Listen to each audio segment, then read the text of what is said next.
ആ നീ പറഞ്ഞതാ നീ പറഞ്ഞ മതി ഇനി. നിങ്ങൾ പറയുന്നോട്ടെ. അച്ഛൻ്റെ വർത്തമാനം വേണ്ട. പോകാൻ പോണ കാലത്ത് എന്തിനാണ് കേട്ട വർത്തമാനം? ആശപ്പെട്ടത് കൊണ്ട് ഒരു കാര്യം സാധിക്കില്ല. ദുരാശയും പാടില്ല. അല്ല അവരെങ്ങനെ ഇവരിങ്ങനെ അങ്ങനെയുള്ളതും പാടില്ല. നമ്മൾ കഷ്ടപ്പെടണം, സമ്പാദിക്കും. അല്ലാണ്ട് പാപ്പനെ കല്യാണം കഴിക്കുമ്പോഴേക്ക് പൈസ ഇല്ല കയ്യിൽ. അപ്പോൾ അവർ 10,000 വേണമെന്ന് പറഞ്ഞു. ഒന്നത്തിന് 8,000 ഉണ്ട്. ഫ്രിഡ്ജ് വാങ്ങിയിട്ട് വന്നു. വാങ്ങിച്ച് 1 മാസം 1.5 മാസം കൊണ്ട് 10-15,000 റുപ്യ 15,000 റുപ്യ സമ്പാദിച്ചു. എന്നിട്ട് അവളുടെ കല്യാണം കഴിച്ചു കൊടുത്തു. അറിയാം.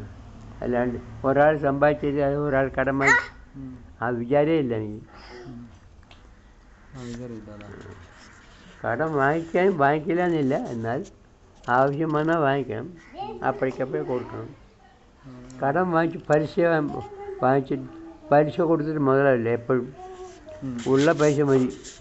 മദ്രാസിൽ 10 റുപ്യക്ക് 1 റുപ്യ പലിശയാണ്. കാലത്ത് തന്നാൽ വൈകുന്നേരത്ത് കൊടുക്കണം 11 റുപ്യ. അങ്ങനെ കുറേ കച്ചവടം ചെയ്തു.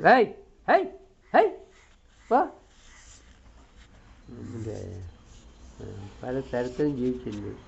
ഒരു തരത്തില്ല. പട്ടിണി കിടന്നിട്ടും പട്ടിണി കിടക്കാണ്ടും ചോറ് കൊണ്ട് തന്നിട്ടും. നിങ്ങളെന്താ നേടാത്തത്?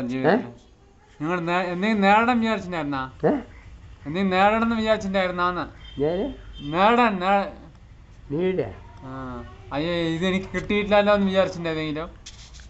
ഞാൻ കിട്ടിയിട്ടില്ല എന്ന് വിചാരിച്ചിട്ടേ ഇല്ല. എനിക്കിത് കിട്ടിയിട്ടില്ല എന്നുള്ള ഫീലിംഗ് ഉണ്ടാ? എല്ലാം സാധിച്ച വിചാരിച്ചൊക്കെ നടന്ന നിങ്ങളെ? എനിക്ക് ഞാൻ വിചാരിച്ചൊക്കെ നടന്നു. വിചാരിച്ചതിൻ്റെ അപ്പുറം കൂടെ നടന്നുണ്ട്. അപ്പൊ ഇപ്പോഴത്തെ ജീവിതം എങ്ങനെയുണ്ടാ? ഇപ്പോഴത്തെ ജീവിതം എങ്ങനെയുണ്ടാ? ഇപ്പോഴത്തെ ജീവിതം എന്താ? വയസ്സായ ജീവിതം. ഒന്നും നടക്കില്ല. ആലോചിക്കാനും പാടില്ല, ആലോചിക്കാതിരിക്കാനും പറ്റില്ല. കഴിഞ്ഞ കാര്യത്തെ പറ്റി ആലോചിച്ച് നമുക്ക് കിട്ടുക. വയസ്സ് എത്രയാണോ? വയസ്സ് 92. ഇപ്പോഴാ 21. ഇന്നെന്താ പോയച്ചിരിക്കുന്ന? 21. ഇന്നെന്താ പോയച്ചിരിക്കുന്ന? അത് പോയിച്ചിരിക്കുക. സാൽവ എല്ലാം എന്തിനാണ്?